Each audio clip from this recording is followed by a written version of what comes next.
Hello everyone, Photoroom অ্যাপসের prompt use করে এমন সুন্দর সুন্দর ছবি কিভাবে এডিট করা যায় সেটাই দেখব আজ। ওকে, প্রথমে আমরা ফটোরুম অ্যাপসে ক্লিক করব। এরপর সেখান থেকে স্টার্ট ফ্রম ফটোতে ক্লিক করে গ্যালারি থেকে আমাদের একটি পছন্দের ছবি নিয়ে নিব। ওকে, কিছু সময় ওয়েট করার পর দেখা যাবে আমাদের ছবির ব্যাকগ্রাউন্ডটি রিমুভ হয়ে গিয়েছে। এখন আমরা সিম্পলি এআই ব্যাকগ্রাউন্ডে ক্লিক করব এবং সেখান থেকে ক্রিয়েট এ ব্যাকগ্রাউন্ডে ক্লিক করার পর দেখতেই পাচ্ছেন আমাদের সামনে প্রম্পটের অপশন চলে এসেছে। ওপরের ঘরে আমরা মূলত যে টাইপের ব্যাকগ্রাউন্ড চাই সেটা টাইপ করতে হবে এবং নিচের ঘরে ওই ব্যাকগ্রাউন্ডের সাথে আমরা আরও কি অ্যাড করতে চাই সেটা লিখতে হবে। ওকে, অলরাইট, আমি মেইন ব্যাকগ্রাউন্ডটা ঘাস টাইপের রাখতে চাচ্ছি, যে কারণে আমি লিখব গ্রাস।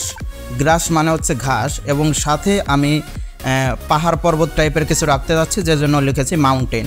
এখন আমরা কিছু সময় ওয়েট করার পর দেখতে পাবো আমাদের সামনে কাঙ্ক্ষিত ফলাফল চলে এসেছে।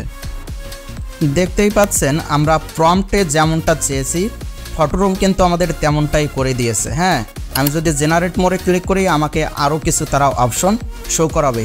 ঠিক এমন প্রসেসে আপনারাও কিন্তু চাইলে নিজেদের মতো করে প্রম্পট ইউজ করে ছবি এডিট করে নিতে পারেন। ভিডিওটি আপনার কাছে কেমন লাগলো সেটা অবশ্যই জানাবেন। ওকে, ভালো থাকুন, ধন্যবাদ।